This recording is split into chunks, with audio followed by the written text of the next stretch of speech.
تحية لأخواتنا في المغرب أسود الأطلس. حكينا مع بعض قبل في أمور الماكلة المغربية، وما شاء الله تبارك الرحمن عندكم أكلات متنوعة جدا ولذيذة، بسم الله ما شاء الله. عندي لكم سؤال كنت سألته لأخواتنا المصريين من قبلكم في الفيديو اللي قبل الفيديو هذا، هو ليش تتغير اسم المغرب عند نطقها بالفرنسية تصبح موروكو؟ ليش تتغير؟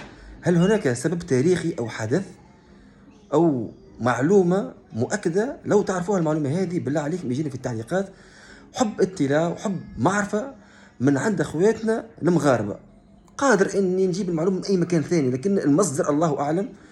اللي يفيدني في المعلومة هذه كما فادوني اخواتي المصريين ما شاء الله بكم هائل من المعلومات، انا متاكد ان اخواتي المغاربه باش يجيوني حاليا في التعليقات ويقولوا لي نفس الشيء ويجاوبوني في التعليقات وعلى الخاص، وهذا اللي انا نستنى فيه منكم.